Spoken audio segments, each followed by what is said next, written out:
Hello friends, இன்றைக்கி நம்ம நண்டு குழம்பு எப்படி வைக்கிறதுன்னு பார்க்கலாம்.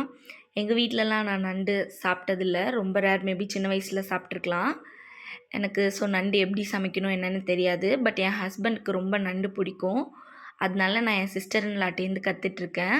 ஸோ அதை அப்படியே உங்களுக்கு வீடியோ எடுத்து போடலான்ட்டு. அவங்க சமைச்சா எங்கள் வீட்டில் எல்லாருக்கும் பிடிக்கும், அதை உங்களுக்கும் காமிக்கிறேன். ஸோ ஃபஸ்ட்டு மண் சட்டி வச்சுட்டு எண்ணெய் ஊற்றிட்டு எண்ணெய் காஞ்சதுக்கப்புறம்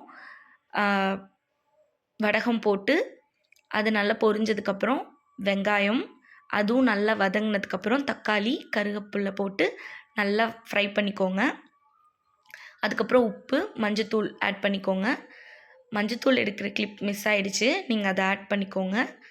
அதுக்கப்புறம் நண்டு போட்டு அதையும் நல்லா வதக்கிக்கோங்க.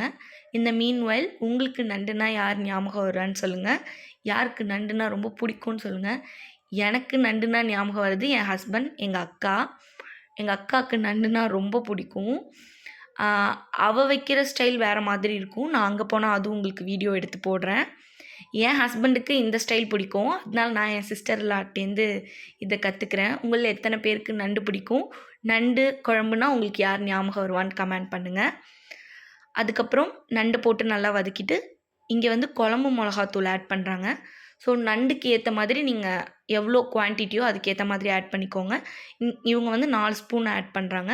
அதுக்கப்புறம் தனியாக புளி முன்னாடியே கரைச்சி வச்சுருக்காங்க. அந்த புளி தண்ணி ஊற்றி நல்லா கொதிக்க விடுறாங்க. ஒரு 10 to 15 மினிட்ஸ் அந்த மசாலா பச்சை வாடெல்லாம் போகிறதுக்காக. அதுக்கப்புறமா தேங்காய் தனியாக கொஞ்சமாக நண்டுக்கு ஏற்ற அளவுக்கு தேங்காய் துருவி எடுத்துகிட்டு அது கூட 1 ஸ்பூன் சோம்பு ஆட் பண்ணி அதை தனியாக மிக்சியில் நம்ம வந்து அரைச்சி வச்சுக்கணும். அதுக்கப்புறம் அந்த அரைச்சி வச்ச பேஸ்ட்டை நண்டு குழம்போடு ஊற்றி ஒரு 5 மினிட்ஸ் 10 மினிட்ஸ் கொதித்து விட்டு இறக்குனா சூப்பரான கம கம ஈஸி அண்ட் டேஸ்டி நண்டு குழம்பு ரெடி.